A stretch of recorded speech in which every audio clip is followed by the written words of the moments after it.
You're tuned in to the deep dive. This is where we take sources and really pull out the key knowledge for you. Yes, distilling it down. And today, we've got something kind of fun, actually. It's a transcript from a YouTube channel called English Podcast Zone. Ah, okay. The video title is Learn English Quickly with Podcast English Learning Conversation, Episode 16. And what's cool about this one, I think, is it gives us this little, window into English from a specific time. We're talking 1970s slang and phrases. Exactly. Like the everyday stuff people might have said. And it's interesting to see, well, which of these terms actually lasted, which ones maybe stuck around in some way. Right. So that's our mission for you in this deep dive. Explore these kind of retro expressions, get what they meant, culturally speaking, and see which ones made it. Think of it as like a linguistic time trip. A groovy time trip, perhaps. Maybe. Okay, let's start with some vocabulary they previewed. First one, roller rink. Okay, roller rinks. Let's break it down. You've got roller, think roller skates, right? Footwear with wheels, not blades, usually skates back then. Right, wheels. And rink is just the place, the area where you do the skating. So put them together. And a roller rink was, well, a big space, often indoors, specifically for roller skating, super popular in the 70s. Like you could almost think of it as the 70s version of an ice rink, maybe. Yeah, that makes sense. Okay. Good analogy. Yeah. Okay, next vocab word, a block. Right. And this isn't like a toy block. No, definitely not. In city planning terms, a block is basically that rectangular area in a city grid, Right. surrounded by 4 streets. Okay. That's how cities are often laid out, right? Houses, buildings, they're on blocks. It's a basic part of how a city is structured. Got it. So fundamental urban planning term there. All right, with those two down, let's dive into the actual dialogue they presented. You're meant to picture 2 guys just chatting. Okay. And it kicks off with, hey man, how's it hanging? Classic. Very relaxed, informal, right? Just means, how's it going? Or how are you? Totally. And the reply is, hey man, everything is just groovy, baby. And boom, there it is, groovy. Okay, straight away. You can practically hear the disco beats starting up. Yeah. And the transcript later explains groovy as meaning, cool, excellent, enjoyable. It really nails that positive 70s feeling, doesn't it? It really does. Captures a whole vibe. So things are groovy so far. So far, so groovy. Okay, then the conversation moves to the roller rink. One asks the other if he went on Saturday. Says he heard it was far out, man. Ah, far out. Okay, another great one. The source says this is another way they'd say something was cool or maybe even like amazing, awesome. Kind of like out of this world, maybe? Yeah, it has that sort of feel, doesn't it? Like beyond the ordinary. Maybe a bit psychedelic in its roots. Interesting. But, our groovy friend didn't actually go to the roller rink. Oh, why not? His reason, he says, I ran into this foxy lady that just moved to my block. Foxy lady. So let's unpack that foxy lady. Right. So the transcript explains this was a term used, well, specifically for a woman considered really attractive, good-looking, sexy. And it mentions it was gender specific, right? Yeah. You wouldn't call a guy foxy. Exactly. It points that out. Kind of reflects how people talked about looks back then, I suppose. Okay. So he meets this foxy lady, and then he says he was chatting her up a bit. Tatting her up, okay? And then we mellowed out at her place. So, chatting her up. Yeah, the fluency builder part of the transcript tackles that. It means talking to someone you find attractive, usually with like flirtatious intentions. Flirting, basically. Pretty much. Yeah. And it does note the phrase often implied a guy initiating it with a woman, maybe having slightly dated or sexist connotations now. Right. Good point to note. Okay, so after the chatting up, they mellowed out. Mellowed out. That one's pretty simple. The transcript's language takeaway just says it means to relax, take it easy. So instead of the probably loud roller rink. Yeah, he opted for a chill time at her place. Relaxing. Makes sense. Yeah. And the friend's response to this news. Yeah. Right on. Right on. Yeah, a simple one, but used a lot. The transcript clarifies it could mean okay or good or I agree. So versatile. Very. They give examples like you'd say it if someone got a high score or landed a job or if you just agreed with what they said. It's like a little nod of approval or understanding. Okay. Right on. Got it. Then the chat turns to someone else, a guy named Jim, who was at the roller rink. Ah, Jim. And apparently Jim said the roller rink was dite. D-I-T-E. Bite. Huh.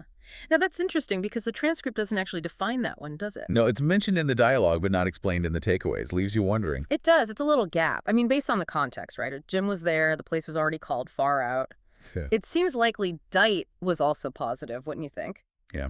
Probably another word for cool or great. Well, maybe. Or, like, maybe it was short for dynamite or delightful or something.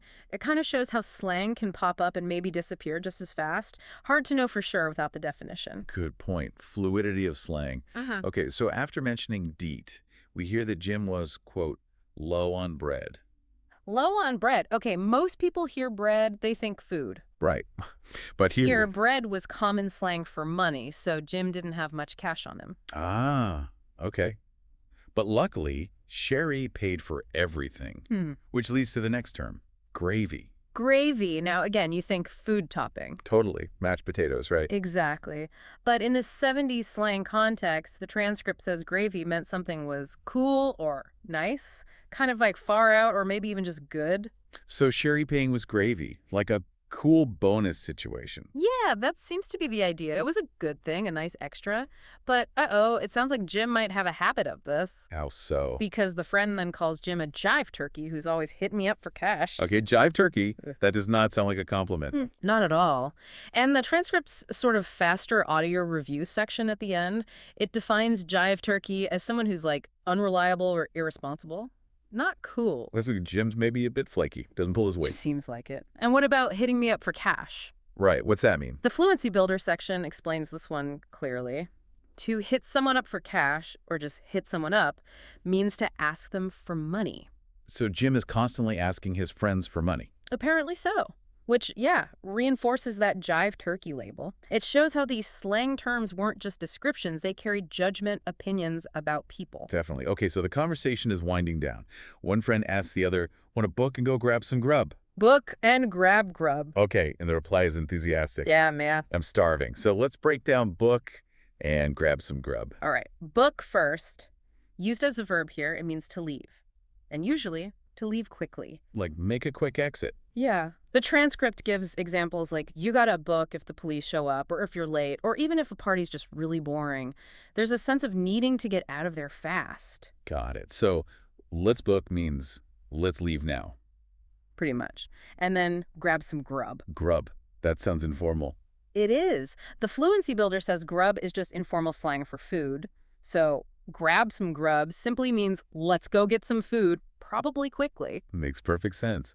Sounds like they were ready to leave wherever they were and get eating. Exactly. And, the transcript revisits some of these in the Fluency Builder part just to reinforce them. Right, like how's it hanging? Again, casual, how's it going? Yeah. Often dropping that final G sound. Yep. And chat someone up, reminding us about the flirtatious aspect and maybe the slightly dated feel of it now. And they give more examples for hit someone up, don't they? They do. Like someone named Patrick asking for money, or a kid always asking his dad for lunch money. Really drives home that idea of repeatedly asking for cash. And grab some grub gets reinforced too.